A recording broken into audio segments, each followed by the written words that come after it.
Everyone told us and told us marriage is hard work. Not for me and Nick. Man of my dreams, this man of mine may kill me. Worms, this man may truly kill me.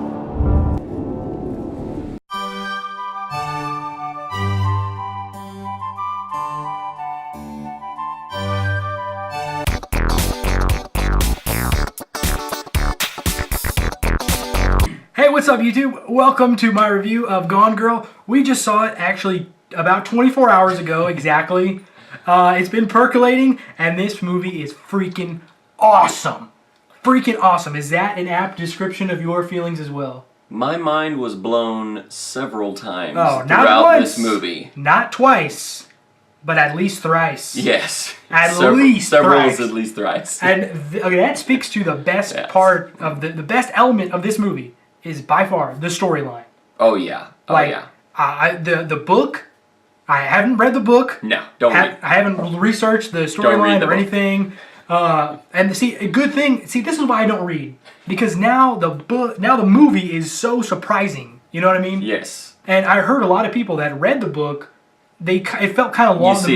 The movie felt really long to them. Yeah. Because they knew everything that was going to happen. Exactly. And from what I understand, it's a pretty faithful adaptation of the book. You can't read the book in 2.5 hours. You can watch the movie in 2.5 hours. That's why you shouldn't read, kids, okay? That's right. But this movie literally had me on the edge of my seat, like I'm leaning forward in the theater, like, oh my gosh. Almost fell off his seat, so.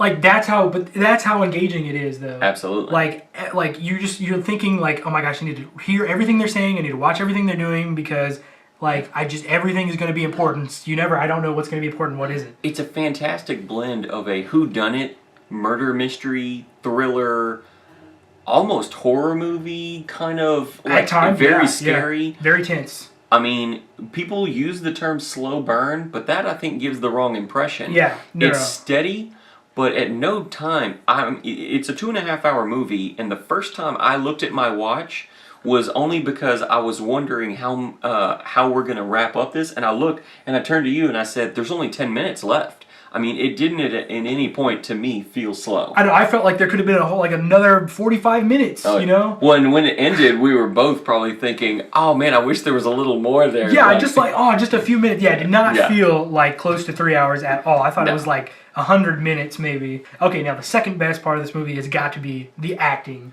Oh yeah. And the standout here is obviously Rosamund Pike.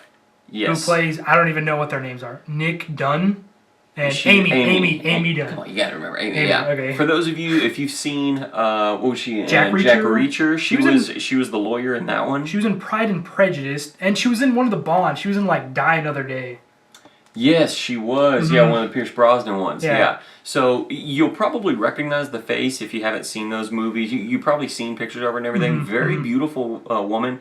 None of the stuff that I've seen her in thus far, to me, indicated she was capable of this. But either she's taken some serious acting classes, or David Fincher is a mastermind. Fincher, quite possibly so, is a secret genius. Yes. Because the I will go ahead and say it, I will be surprised if she does not get an Oscar nomination. Shoo-in. For this role. Oh yeah, definitely. Fantastic performance. Now obviously number 2 has got to be Ben Affleck. Yeah, which on the trailers you think he's the leading man, but her performance so stands out. It's a 50-50. It's about really both of them. I don't know who I would actually call the lead in this, but here's the thing. Yeah. And I heard someone else say this today, and I'll just repeat it because it bears repeating.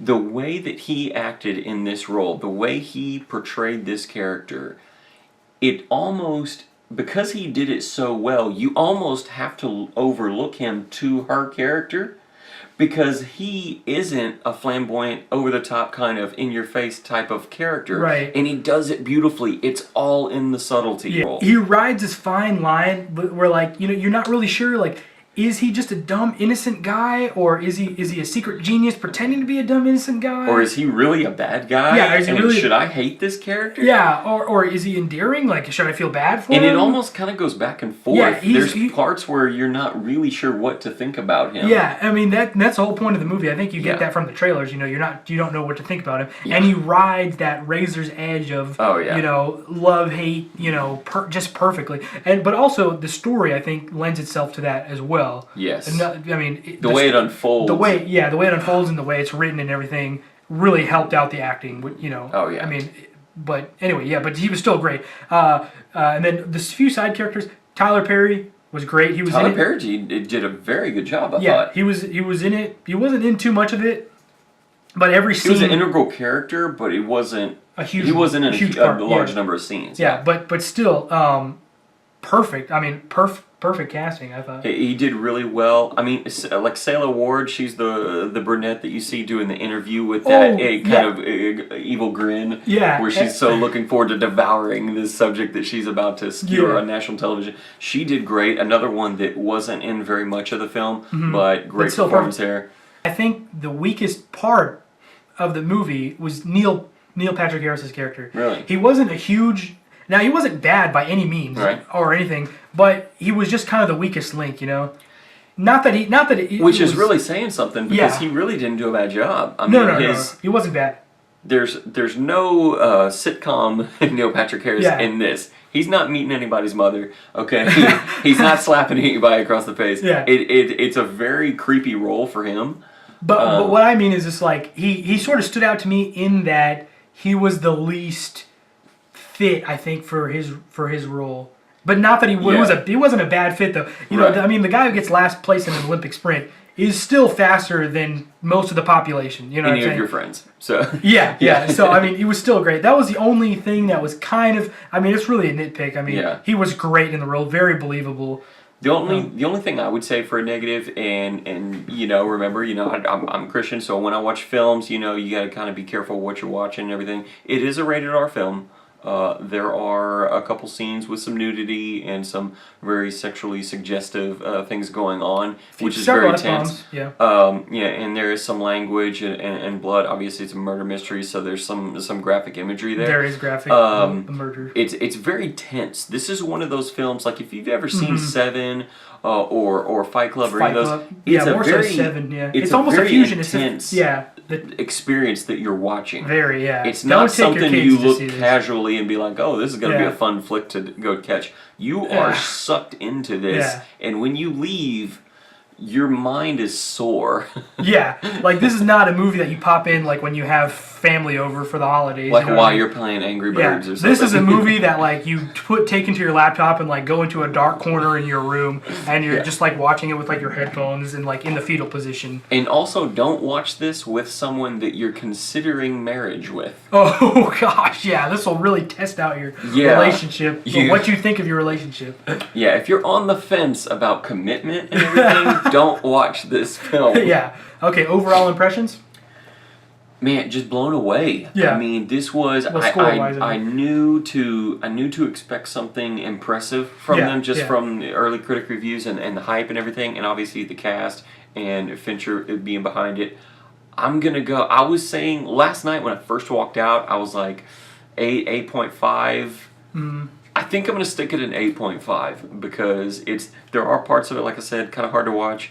You know, it's not necessarily a visually pleasurable experience in some of it, but just you have to admire the masterfulness with which this movie event, because this is an event. You go to this. This Yeah. isn't something you toss on the DVD player while you're doing laundry and stuff. This Yeah. is something you are immersed in this, Yeah. and this is an amazing. I mean, Fincher, I would say, depending on what else comes out later this year, it has to be at least in contention for movie of the year. I mean, film of the year. The What? way that yes, You talking about like because- Oscar wise or for you Yes. personally or what are No. you talking about? What are you Yeah, talking about? Oscar wise. I mean, this thing, the way that this was done. I mean, Guardians of the Galaxy is infinitely more pleasurable and enjoyable to watch. Yeah. But just the craft with which they did this film, hats off, man. So Yeah. yeah, I'm gonna say 8.5. 8.5. Wow. Okay. 8.5 for you. I am going to go a little bit higher, 8.8. I think this is one of Fincher's best. I think this is one of my favorite Your Fincher movies. decimal points. Yeah, I think Fight Club is still my favorite, but this has got to be a second close now. Right. For as far as like Fincher films. Yeah. Yeah. Great acting, beautiful cinematography, completely engrossing story that just keeps you hooked the entire way through. If you're on the fence about it, it's not. I think it would be similarly enjoyable at home. If you're gonna just rent it. As long as you're committed to watching it. You Yeah, gotta make the time to watch it. But definitely, you won't feel like you wasted a dime if you go see this in theaters. So it's I would recommend anyone go see this in theaters like right now. Over 17.